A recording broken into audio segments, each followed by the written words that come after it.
Hey guys, thanks again for joining us for another week of OK Now, John. I'm glad to be back. It's been a couple weeks, but we're coming back stronger than ever. I'm really excited to share with you guys this devotional. But before I get started, I just want to let you guys know next week we're going to be starting a new series, and I'm really excited about it, so don't forget to check that out. But this week I just want to do a little standalone message to remind you guys and encourage you guys of something. Given the current event with the virus, the election, live stuff, etc., I want to give you guys some encouragement. I want to remind you of something. I don't know if you've seen this post online or anything like that, but there's something that stood out to me when I was on social media, and it said, "Whoever the president is, Jesus is king." And I kind of wanted to talk about what that means. Jesus is king. And so let's go ahead and turn to Revelation chapter 1, verse 17. For those of you guys who don't know, Revelation is the last book of the Bible, and the disciple John was writing when he saw Jesus, and this is what he said. It's amazing. He said, "When I saw him, I fell at his feet as though dead. Then he placed his right hand on me, and he said, 'Do not be afraid. I am the first and the last. I am the living one. I was dead, and now look, I am alive forever and ever, and I hold the keys of death and Hades.'"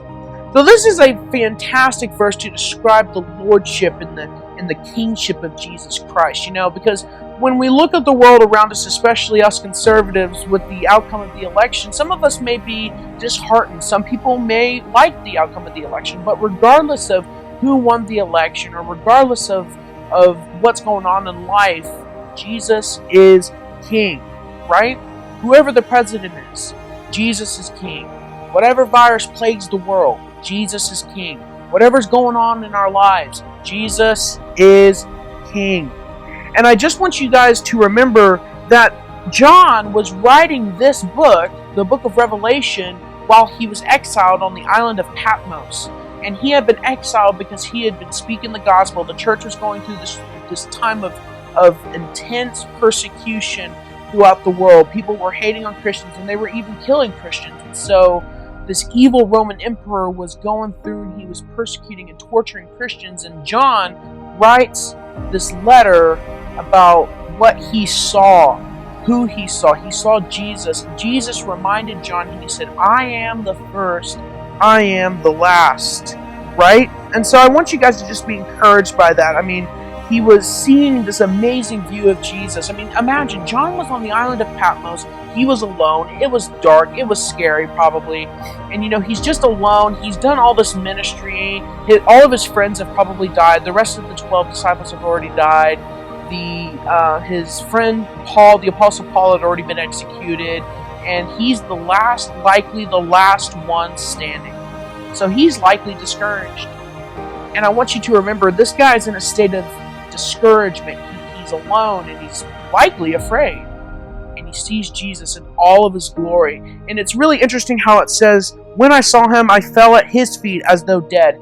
As though all of the problems that he had were so incomparable to the beauty and the majesty of Jesus. I want you guys to remember that. Jesus is in control.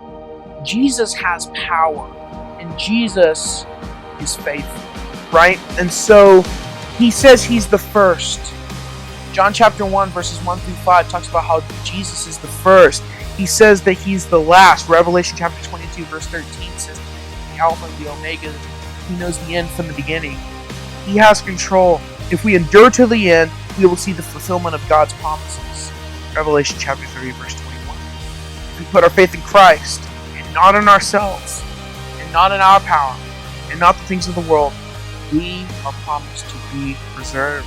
Philippians 1:6. So I just want to remind you guys, I want to give you guys encouragement and remind you of, I just want to give you guys encouragement and remind you that Jesus is king. I want to encourage you with those words.